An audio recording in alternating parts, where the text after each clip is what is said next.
Hello everyone, this is the third video of chapter 10 lecture about taboo recreation. We're going to keep talking about examples, different examples of taboo recreation.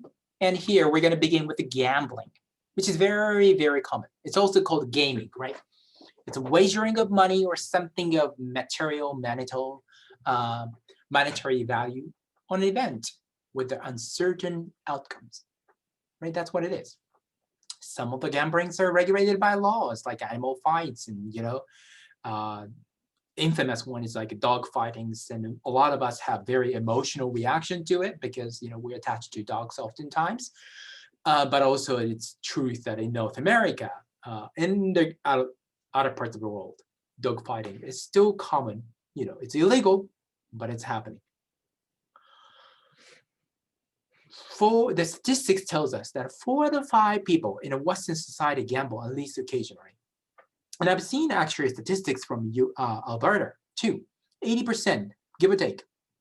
That's true actually right off the bat, right at the, really the statistics sounds applies to your Alberta population as well. I think that was the statistics from 2013 to 14 in this province. It was 80% right on. Now, the question is, though, with the COVID going on, a lot of people may have gone to more of online gambling, potentially. So the statistics could look a little different now. In the US, gambling industry employs 1.7 million people, pays $14 billion. That's a lot of money, a lot of people. Makes $240 billion gross revenue and contributes $7.6 billion gaming taxes, which helps our society to an extent.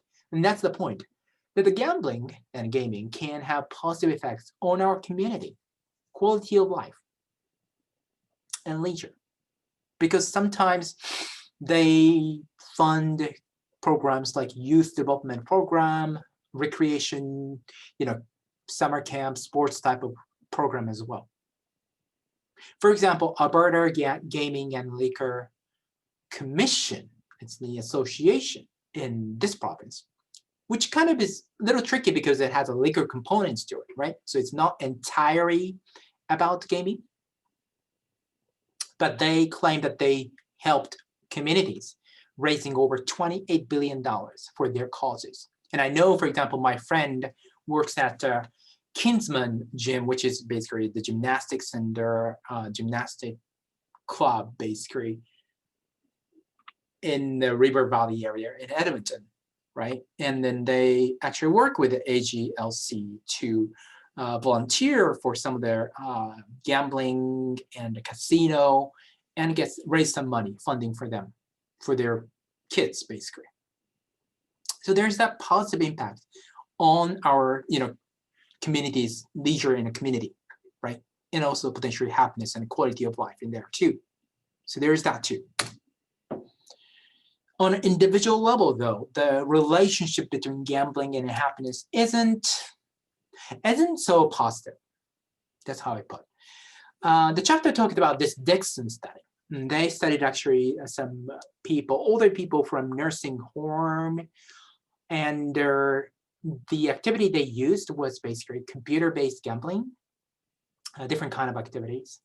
But the betting was basically hypothetical, right? There's, of course, maybe some sort of like electronic tokens in a game, but it was not like they were buying those, chips, the little tokens, right? So it was a bit of hypothetical, not so real. However, that led to an increase in happiness, and happiness in this study was measured by smiles and laughter and all that kind of stuff observed by other people during the activity when they were doing gambling. Yes. However, 10 minutes and 30 minutes after they stopped playing game, this effect was not observable anymore. There's no more smiles or laughter. So maybe the impact is very focused on smiles, laughter, more hedonic aspect of the happiness. And it's not so sustainable. It's short-lived. Another study by Farrell That's the researcher from Britain, I think, and they use a big data, thousands of people from UK, representative sample. What they found was that as people exhibit more problem gambling behaviors, which we're going to talk in the next few slides, basically a little more addictive behavior, extreme gambling behaviors, they reported lower levels of happiness. So there's that negative effect, basically. The more hardcore gamblers you are, you're less likely to be happy. So not so good relationship in there. Now, a lot of people gamble, and the question here is why? What drives people to gamble? There are many factors, several factors, and chapter discuss some of them. Now, one of them is uncertainty and thrill attached to it. And this is not a new idea. If you recall, if you remember chapter 2, we talked about play theorist called Roger Caillos, French, I think he was a French. And in 1961, so what? 60 years ago, he identified 4 major types of play. And one of them was called alia, which is a place of luck and uncertainty. So that thrill related to uncertainty is a key driver. And it's really, really one of the oldest reasons why we want to play and specifically gamble. This neighbors study in 2002. They did our study with the college students, like you guys. I think it was a US study though. And studied their reasons to gamble. There are different reasons. One of them is a financial, to win money. Another one is socialize and feel excited. And finally, fill up their time, basically. They feel bored and they want to kill their time. There's a gambling. Actually, I observed similar things when I did a research with our Japanese university students. And in Japan, there's a very unique gambling activity called pachinko. Pachinko, pachinko. Yeah. It's basically, and you don't see it in Canada. Except for there is actually a restaurant on White Avenue called Dorinku, the Japanese restaurant, and it has actually that machine. What it looks like is basically a slot machine plus pinball in a way. It's very interesting, very unique anyway. But a lot of college students do it and a lot of Japanese do it. And there are some of the major motivation that the interviewees that I talked to was gaining money, feeling excited especially, and killing their time. Not so much socializing because it was more of a machine-based gambling, not really socializing kind of thing. And speaking of machine-based gambling, Scholl, 2016, observed something that they called machine zone. It kind of sounds like flow, but it's not really like flow, and I'm going to explain why. It's the state of immersion, like absorption, that slot machine users experience. Sense of time, is lost, distorted. You lose sense of space, body awareness, and even amount of money spent. So that's really problematic sometimes. Now, it kind of sounds like flow, right? And if you don't remember flow, you want to review that before the final exam. Now, why it's not exactly like flow? One of the key conditions of flow was skill and challenge match. Now, it's gambling here, right? So yes, some of the gamble has challenge and skill, but especially when it comes to slot machine, there really isn't. It's more of a chance, it's more of a probability. So there isn't really skill involved, nor the challenge really. You're pushing button. That's pretty much it, basically. But that doesn't mean, the immersion doesn't happen. So there's immersive experiences, definitely, which gives really perception and experience that look like flow, which is, of course, the reason why these games and gamble can be very addictive in a way. So Speaking of that addictive nature of the gambling, we have to talk about problem gambling, which is an urge. Sometimes it's difficult to control. Urge to gamble, despite harmful negative outcomes. And these negative outcomes can be, in an extreme case, financial ruin, lots of borrowing money, legal issues, loss of career, professional career, and family. Yes, there's a lot of correlation between gambling issues and divorce and some of the issues as well, relationship issues, and even suicide. According in statistics in Alberta, about 4% of Alberta populations have this gambling pattern. And I've checked recent statistics in 2019 and 2020, that the percentage was about the same, 5%, give or take. And that would be interesting right now to take a look at it after COVID, again, because maybe many of us went to gambling, and many of the gamblers may have become more dependent on the gambling because of the lockdown. So that could be changed a little bit. But there is that percentage, a fraction of society that exhibit this issue, and it seems to be a pattern, this 4 or 5% constant. And now we're trying to understand what really leads to this problem gambling, basically like borrowing money to gamble more, although you lost money, you forget about certain other commitments such as work or family obligation for the sake of gambling, those type of things. One of the major factors seems to be is a fast speed of play, especially those machine-based gambling. Right? It allows like slot. You put the money, you just like turn it on, boom, boom, boom. That's it. Few seconds, one round.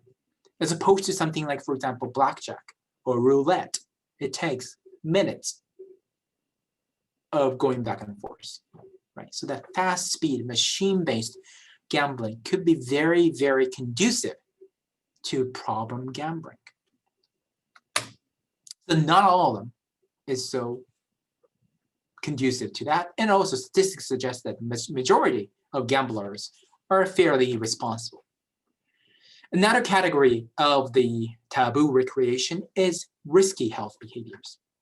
For example, smoking, drinking, illicit drug use, unprotected sex, things like that.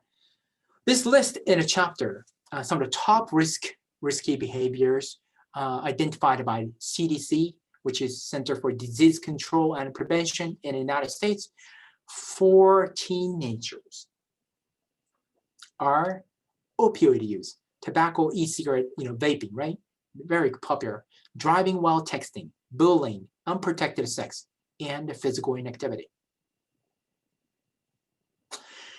Now, and there's some issues around there. I mean, some of them are related to, for example, mental health and what is cause, what is symptoms.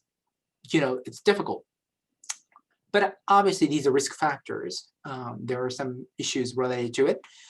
And the interesting thing is that they are all leisure related, right? Drug use, tobacco, e-cigarette, we do that during free time, right? There's a pleasure attached to it too. Driving while texting, unless you're texting to your parents or something, you're texting to friends probably. So that's friendly, casual, leisure. Bullying, in chapter 4, when we talked about negative consequences of, of the leisure to social well-being, I asked this question: bullying can be leisure.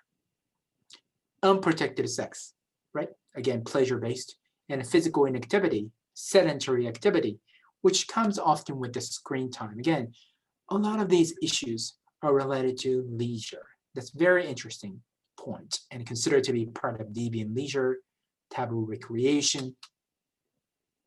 Now, as one of the examples, let's talk about binge drinking. What qualifies as binge drinking is this. It's basically drinking that raise BAC, which is a blood alcohol concentration. If you ever taken a driver license in North America, you know this word, of 0.08 gram per deciliter, which is like, you don't really know what's the amount, right? So that means typically for male body, 5 or more drinks. For female body, 4 or more drinks over 2 hours. 5 drinks over 2 hours. I don't know how you think, but it's not as crazy as it seems. Okay, so the threshold is not necessarily that high. And according to the statistics, again, sorry, it's the United States, but I wouldn't expect to, probably not too different in here in Canada, especially in Alberta, I would say. 1 in 6 adults binge drinks about 4 times a month. That's almost like every week, right? 1 out of 6 adults. Of course, there's issues associated with binge drinking because binge drinking correlates with injury, for example, smoking, unprotected sex, and sexual violence, and many other issues as well. Now, that binge drinking topic is a good segue to this issue of addiction and leisure. And of course, when we talk about taboo recreation and deviant leisure, we have to talk about the issue of addiction. A major concept here, phenomena here, what is called substance use disorder. It's actual illness and disease that's recognized by the profession, health professions. Now, according to this definition from Mayo Clinic, it's a disease that affects people's brain. Right? It changes actually brain structure and behavior, leads to limited ability to control the use of legal, it could be legal or illegal drug and medication, including alcohol and nicotine.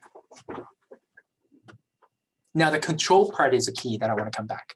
Limited ability to control. In 2012, in Canada, 20.6% of those above 15 years old, I think, met this criteria. How do you think? That's a lot of people, right? It was like 6 million people back in the time. The population was a little less than now. There's a lot of people. 2 million people across 170 countries belong to what is called Alcoholics Anonymous, AA, which is a group of people, organization, association, networks of people, sort of like sometimes it's a mentoring system too, to help people with the alcohol addiction. And this statistic shows that this issue is not a Canadian issue, of course, a Western issue. It's global as well. And going back to the control part, now I wanted to ask this question: can experience be leisure when one is addicted to it? One has a limited control to it, over it. For example, how can limited control with drinking, let's say, be related to or not related to pure leisure?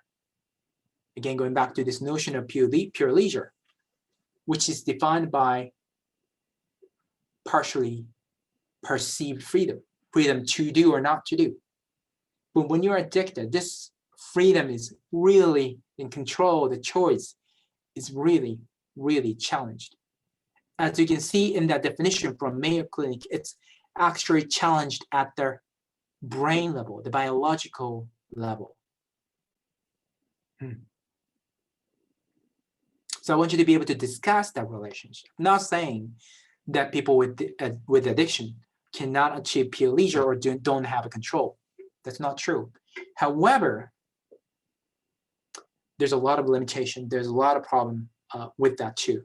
Limitations to that too, because SUD, substance use disorder, is a disorder. It's a recognized illness as well. On the right side, I have this picture. I love TV show. By now, you know. One of my favorite TV shows is called Mom, and I think still going on. It just finished probably this year or last year. It talks about a lot of addictions, alcohol addiction, substance addiction, and also many other life events and life issues. And I love this. There's so many great characters and I think good stories. Of course, it's a pop culture. It doesn't necessarily depict the issues and addiction in such a raw way, maybe. However, it's a good, sometimes it's a good introduction to talk about more of this issue because it's definitely a common issue. It's a big issue that we have in our society, according to the statistics, right? And raise awareness of that too. So in terms of drinking, there were a few studies that the chapter talked about, and one of them was this one, Fowler study, but it's actually not Fowler. That's not the name of researcher. The chapter was wrong. I tracked down the original one.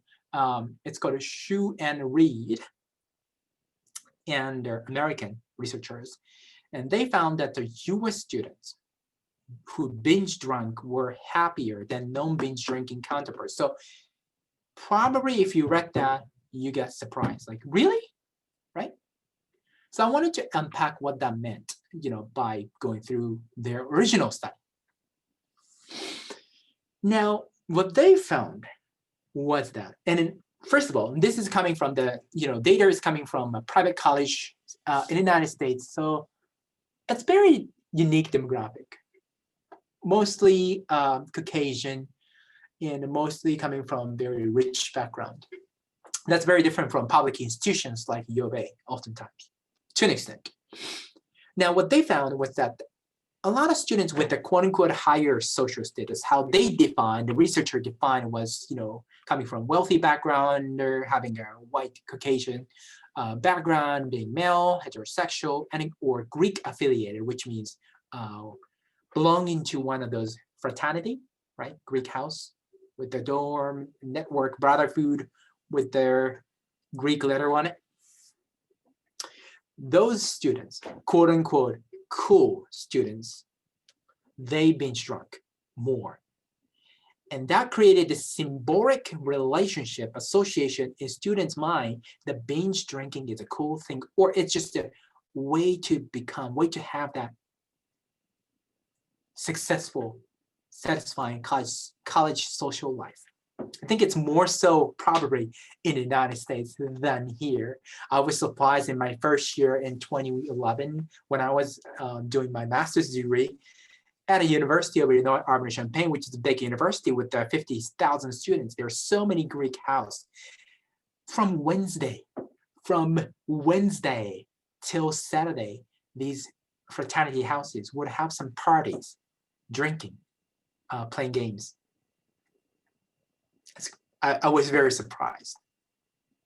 But that's what it is that more of a social norms that if you're doing this activity, binge drinking, since it's done by students with their, a cool students, quote unquote, it's the way for you to get that successful, satisfying college students' social life. Although we have to be critical about what we mean by happy here and satisfaction here, right? Because it's about basically social status. And we know that earlier in chapter, history chapter, in different chapter, we talked about the hedonia or hedonism. And really that's what we're talking about here. More of a hedonistic side of happiness, pleasant side of happiness with the social status and all, popularity. But if you think about more of a eudaimonic side, a meaningful, virtuous side, if these researchers measured that side of happiness, I don't think that relationship was there. So I wanted you to be actually able to what this study was about. And the other study that chapter talks about was really also interesting by Hendricks and colleagues in 2018. What they studied was alcohol-focused posts on the social media. As in picture of you with a drink maybe on our Twitter. No. That was a Facebook or Instagram. Has anybody posted on those things? No judgment. Think about yourself.